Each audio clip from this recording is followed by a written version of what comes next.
It's okay to get a second helping. Raise your hand if you have ever been on a diet. I think he asked because to him it was just an example. Maybe he meant to make us feel better, or maybe he just wanted to prove that no one is as confident as they appear to be. And I guess he thought we'd all speak up, that hands would go up, that confidence would go up, but my hand was the only one to hit the air, and there it was, hanging there, suspended in the mild horror of isolation, and I could feel them all thinking. Of course.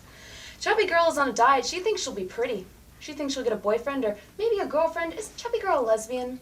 Isn't chubby girl depressed? Didn't chubby girl do a project on OCD? What the hell isn't wrong with this girl? And I could hear it all, suspended like the arm that took too long to fall in the charged air of mutual silence.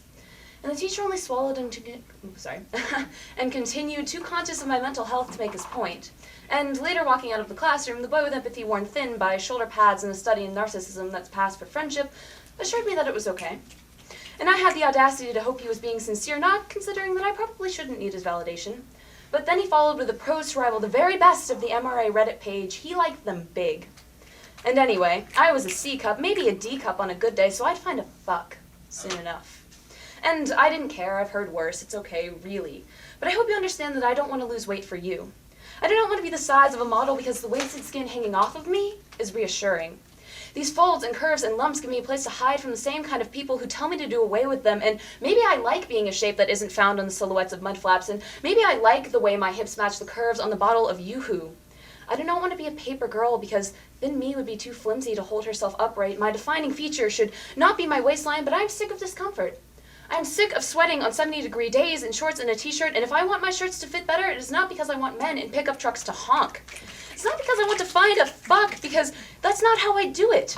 I want them to fit better because maybe you don't know how to wear your fabric until it pulls tight on you, and every move is that of an escape artist, and maybe you don't know how it feels to sit in a dressing room and try not to cry, because you know your mother is only trying to help when she brings a bigger size, and you're staring at the staples running down the back of a mannequin's dress and feeling so shit because even ground zero is smaller than any size the retailer would care to produce, and you're thinking maybe there's something wrong there.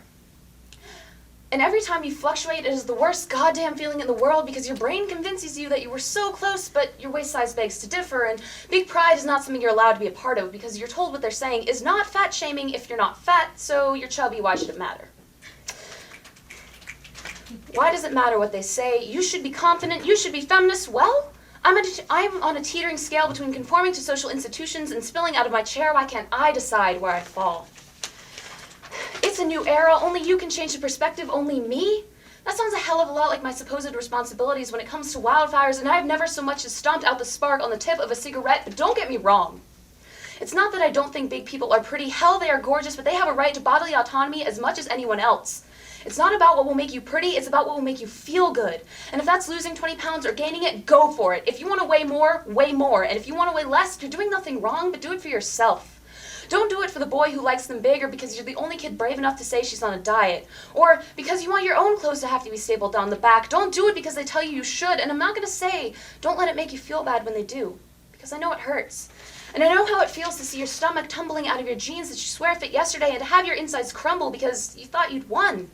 And that is not conformist, and that is not wrong. The desire to be bigger or smaller is not wrong. You can be a feminist at 120 just as much as at 300. You just have to be yourself.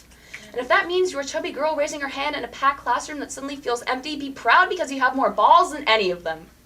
Be proud because it is hard both to be bigger and to get smaller, and even if you can't, be proud because you can admit that you tried. And that's all he was asking when he asked which of us had ever been on a diet.